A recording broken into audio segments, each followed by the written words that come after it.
इस दुनिया में कोई मोटा है तो कोई पतला है, कोई गोरा है तो कोई काला है, कोई नाटा है तो कोई लंबा है।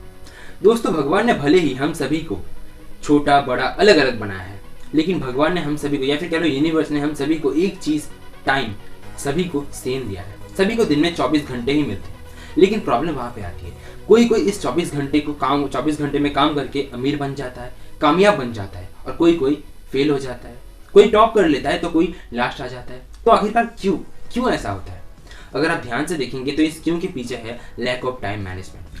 जो लोग फेल हो जाते हैं या फिर लास्ट आते हैं या फिर जो लोग सक्सेस नहीं हो पाते हैं, वो लोग कहीं से किसी ना किसी तरीके से अपने टाइम को ठीक तरह से वो मैनेज नहीं कर पाते, जिसकी वजह से आज उनकी ये हालत है।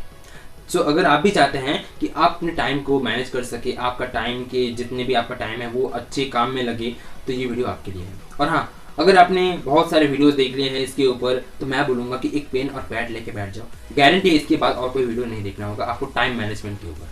सो hey guys, I am Pritam and you are watching Pritam Sen official.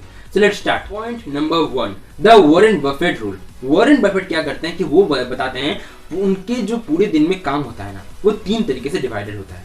पहले में वो लिख देते हैं कंपलसरी एंड इंपॉर्टेंट। अब इसमें कौन सा काम होता है? फॉर एग्जांपल, अगर आप स्टूडेंट हो तो आपके लिए पढ़ाई करना कंपलसरी भी है और इंपॉर्टेंट भी है।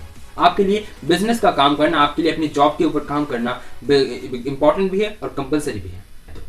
अब दूसरा कैटेगरी आता है नॉट कंपलसरी बट इंपॉर्टेंट। अब समझ लो, अगर आप नहा रहे हो, आप ब्रश कर रहे हो, आप खाना खा रहे हो, आप सोने जा रहे हो, अगर आप ये सब काम 1 दिन 2 दिन नहीं करोगे तो आप मर नहीं जाओगे। लेकिन ये कंपलसरी नहीं है, लेकिन ये इंपॉर्टेंट है, आपके हेल्थ के लिए ये इंपॉर्टेंट है। अब तीसरा पॉइंट है, वो कहते हैं जो नॉन कंपलसरी और नॉन इंपॉर्टेंट है। कुछ ऐसे काम जो हमें नहीं भी करेंगे तो कुछ फायदा नहीं हो, कुछ फर्क नहीं पड़ेगा।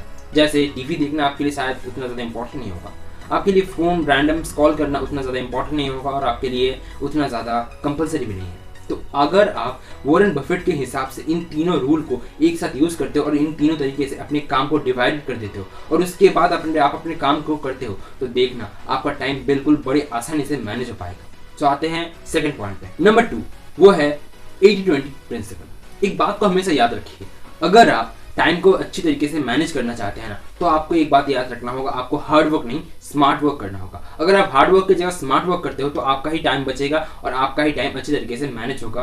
किसी और काम के लिए आप अपना टाइम इस्तेमाल कर सकते हो। सो स्मार्ट वर्क अगर आप करते हो तो आपका टाइम बहुत ज़्यादा बचेगा। अब स्मार्ट वर्क आप कैसे करोगे? अब यहाँ पे काम आता है 80-20 प्रिंसिपल का। 80-20 प्रिंसिपल कहते हैं कि आपके कुछ 20% काम आपको 80% रिजल्ट देते हैं और आपके 80% काम आपको सिर्फ 20% रिजल्ट देते हैं। कैसे? जैसे 20% क्वेश्चन किताब के ऐसे होते हैं जो 80% एग्जाम में पढ़ते हैं, या फिर 20% ऐसे कुछ काम होते हैं जो आपको बिजनेस में 80% सक्सेस दे देते हैं। बिल्कुल ऐसे ही आपको आपके फील्ड में वो 20% काम को ढूंढना होगा। अगर आप उन 80% काम में पड़े रहते हो ना, तो आपका प्रोग्रेस भी नहीं होगा और आपका ग्रोथ भी नहीं होगा। इसीलिए जितना हो सके ढूंढो उस 20% काम को और सबसे पहले उसे पूरा करने की पूरी कोशिश करो। उसके बाद जितना हो सके उतना काम आप कर सकते हो। अब आते हैं थर्ड पॉइंट पे। थर्ड पॉइंट है ऑलवेज आस्क क्वेश्चन। अगर आप टाइम को मैनेज नहीं कर पा रहे हो ना, तो हो सके तो 10 से 15 मिनट दिन में अपने आप से क्वेश्चनिंग करो कि मेरा टाइम कहाँ पे वेस्ट जा रहा है, मेरा टाइम कहाँ पे बर्बाद हो रहा है।